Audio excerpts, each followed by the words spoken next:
मूर्ख ज्योतिषी की कहानी। बहुत समय पहले की बात है। एक गांव में एक ज्योतिषी रहा करता था।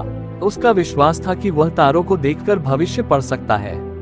इसलिए वह सारी सारी रात आसमान को ताकता रहता था। गांव वालों के सामने भी वह अपनी इस विद्या के बारे में धींगे हाँका करता था।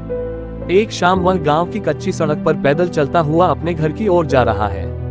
उसकी नजरें आसमान पर चमकते तारों पर जमी हुई थी।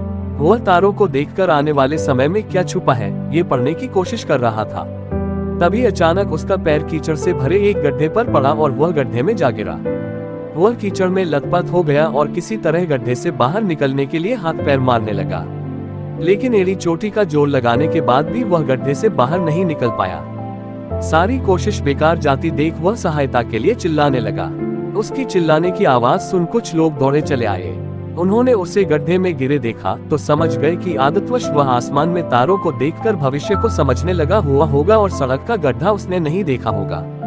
उन्होंने उसे बाहर निकाला और बोले, तुम आसमान में तारों को देखकर भविष्य पढ़ते रहते हो और तुम्हें यही नहीं पता कि तुम्हारे पैरों तले क्या है। भविष्य की तलाश में मत भटको, जो सामने है उस पर ध्यान दो। भविष्य अपना ख्याल खुद ही रख लेगा। सीख, हमारा आज ही कल अर्थात भविष्य का निर्माण करता है। इसलिए भविष्य की चिंता छोड़कर आज पर ध्यान केंद्रित कर कर्म करो। आज मन लगाकर कर्म करोगे तो ये कर्म स्वतः भविष्य का निर्माण कर लेंगे।